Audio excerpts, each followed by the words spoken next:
Yep. I'm here with Rommel from Minority. Can you tell me about Time Machine? So Time Machine is our sci-fi adventure game on VR. There's no platform selected so far. So Time Machine, in a nutshell, it happens in the year 2070. Okay. By that time, we've achieved world peace. All the money that used to go into warfare now is going into science and development. Okay, cool. So as a result, we developed time travel. We started this international museum where scientists from all over the place work together to advance science and the human condition. You're one of those scientists. And Lucky me. I'm one of those scientists. one of your first assignments is to go back into the Jurassic era to collect data on living dinosaurs. So you become the first human being in history and prehistory to interact with living dinosaurs. So that's it in a nutshell. That seems like it'd be very dangerous. Yes, it could be, potentially. Is it also a one-way trip? No, it isn't. Oh, Actually, okay. This is where it becomes interesting. Is that we're working on the bigger story arc with some of the guys that wrote the Assassin's Creed series. So we figure that those guys know quite a bit about time travel. Yeah. So we're writing a bigger story arc with them. So it should become something really interesting, and it's definitely not a one-way trip. It's a one-way trip in terms of the experience, because once you experience Time Machine on VR, going back to regular video games, you see the difference. There's before and after VR. Wow. Okay. That sounds exciting. How did you manage to link up with the guys and gals who wrote the story for Assassin's Creed? Mainly, it's Corey May. Okay. He's been on good terms with our CEO and creative director Vander Caballero. So that's how we got in touch. A lot of the people at our studio, we're a small studio, we're 15 people. A lot of those guys are they're veterans from EA or from Ubisoft. I didn't realize that. So yeah. Those connections, you gotta have them, right? Yeah, that and the experience. We've been working on this game for 4 months. And it's reached a state of development that's really impressive, even for that short period of time. And that's largely due to the experience of the team and the talent that they have. This is very different from Papo EO. This is It is. Yeah. It is and it isn't, in the sense that we're still making games that are not violent. In this case, with Time Machine, we take first-person shooter mechanics and we repurpose them to a non-violent use. So, in the sense, two of the main mechanics in the game are time stop and scanning. Okay.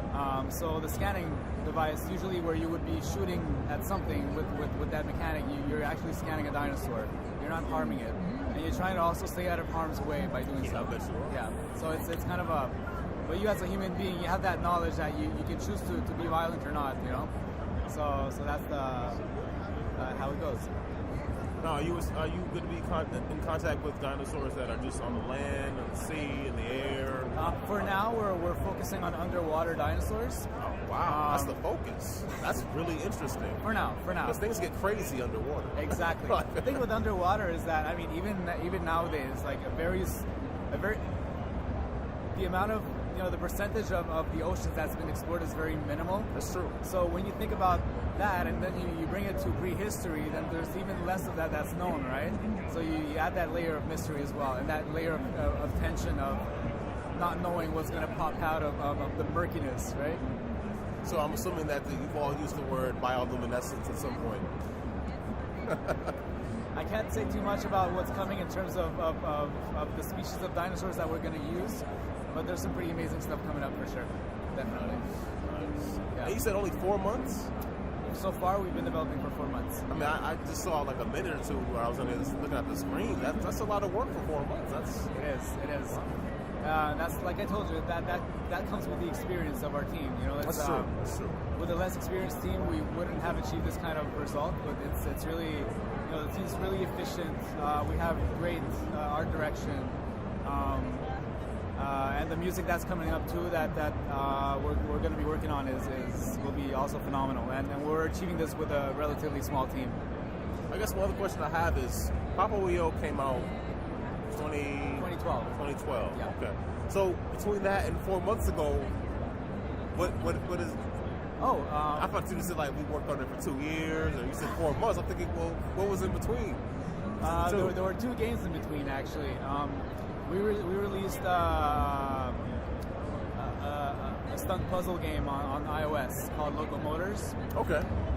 It's a puzzle stunt game where you design your own car, your own vehicle, and you try to get through this stunt track while collecting like different gears and different collectibles. So we released that, and then we released also on iOS. We released Spirits of Spring, which was previously called Silent Enemy. This is a story of a boy from native culture who has the power to control the seasons, spirits of spring, through magical spirits. One day there's these 3 gigantic crows that come around and they steal these spirits. So this boy goes on a quest to recover those spirits. And as he goes on, he discovers that these gigantic crows are actually bullies. So it's a story about understanding bullying from the bullied's perspective, from the bullies also, and from bystanders. Because sometimes, in our experience, you could be the bullied or the bully, but you can also be a witness to a situation of bullying.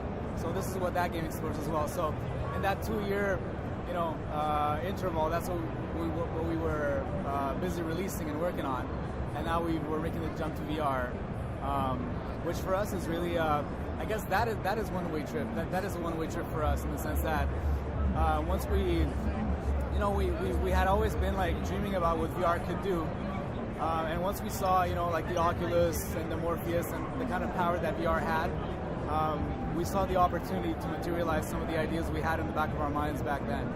So, Time Machine is one of them.